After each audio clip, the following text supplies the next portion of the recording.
How to create a meaningful life.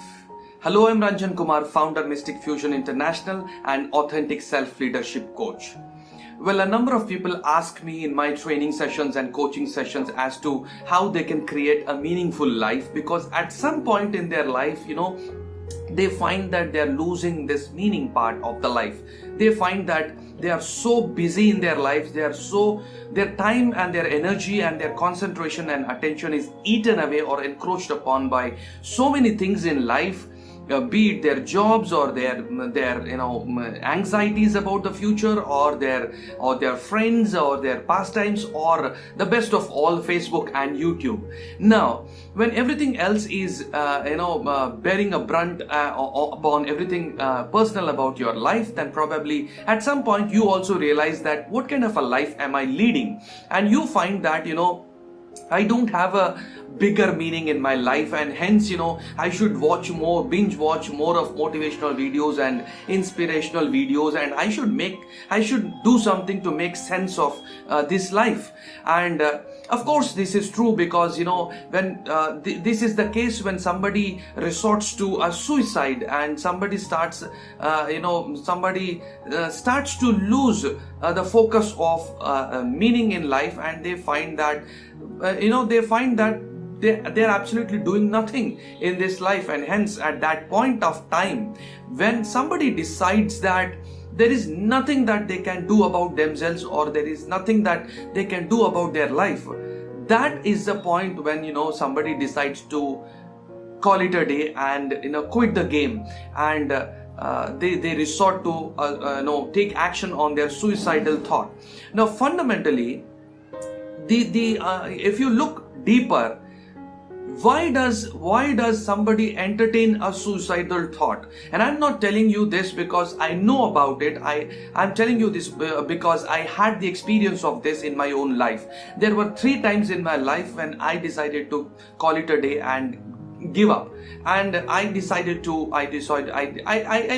made an attempt to kill myself a number of times.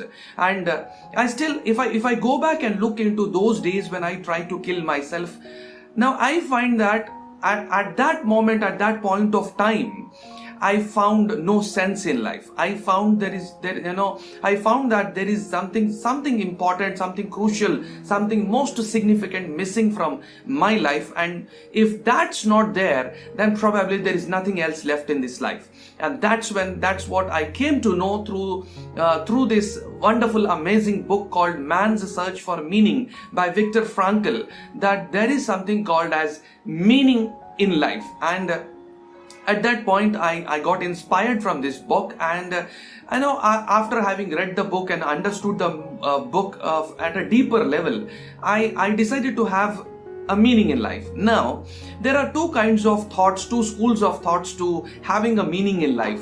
One school of thought says that you don't create a meaning. You need to find meaning in everything that's available in life, and once you find meaning, you start connecting to life, and you start connecting yourself with life, and you start connecting with your own authentic self.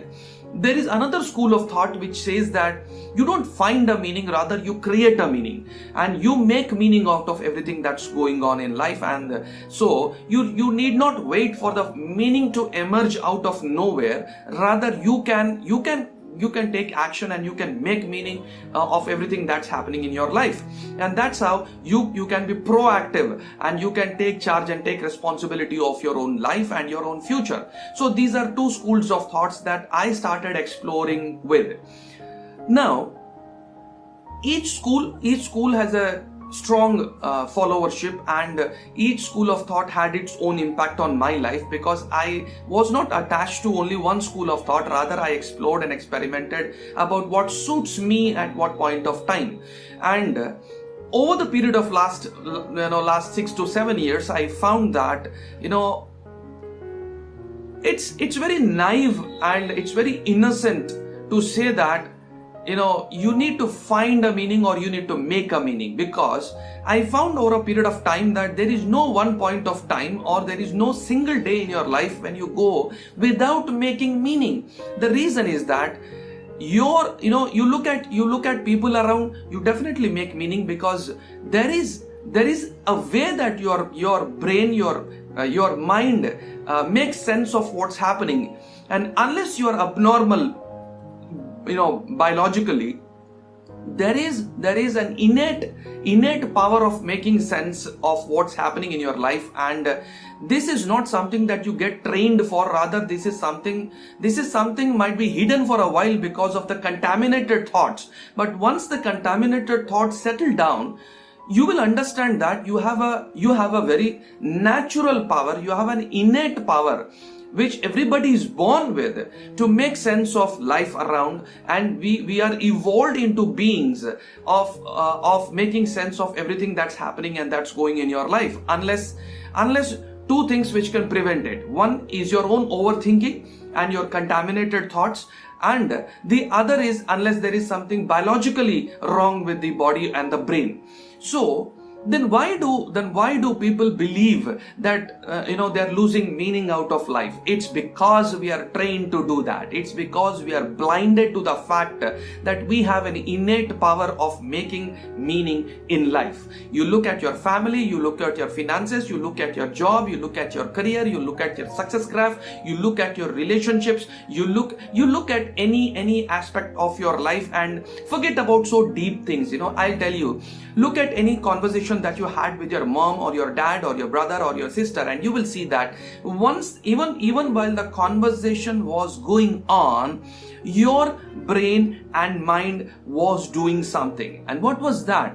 Your mind and brain are innately equipped to try to make meaning of what is happening. So while you are listening to the words, while you are looking at the non-verbal communication that is happening, the expressions that are coming out, while you are focused on the intonation of the voice and the expressions and the gaze and the look and everything, your mind was doing something and your brain was doing something. What was that? That was, they were busy making meaning out of the context that the conversation was going on in, out of what state of mind you were in, and what probably making a guess about what state of mind the person who was talking to you was in. And then finally, after 5 minutes or 10 minutes, when you are at the end of the conversation, you obviously reflect and you find that, okay, there is some meaning in the conversation, whether it is a negative meaning or a positive meaning. Let's put that aside for a while. Now, whatever meaning you reached at, where did you reach that meaning at from? That means you reached at that meaning because the meaning was being framed in your mind simultaneously at the same time during which the conversation was happening. That means you don't actually work hard to make meaning out of the conversation after the conversation, rather you're doing it simultaneously. And that's exactly how we keep making meaning out of life, every second, every moment of our life. You don't have to do it after 1 day or after 2 days. Now there are chances that we could be in a delusion and we could have lived our entire life delusionally, and you could have just sleepwalked yourself throughout the life.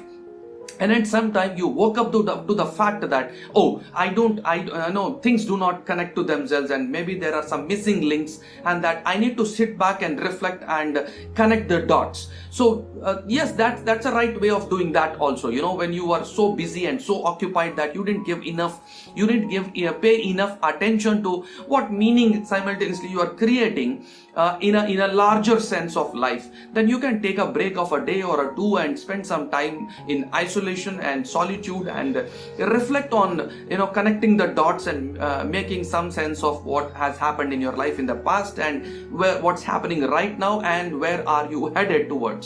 So this is one way of doing that. But that doesn't mean that you don't have the innate power of making sense every moment of the day, and you don't have to. This is not a science that you need to learn from outside, from a workshop or a book or a course. So I found that you, me, and everybody else is innately powerful and equipped with this natural sense of making meaning out of life.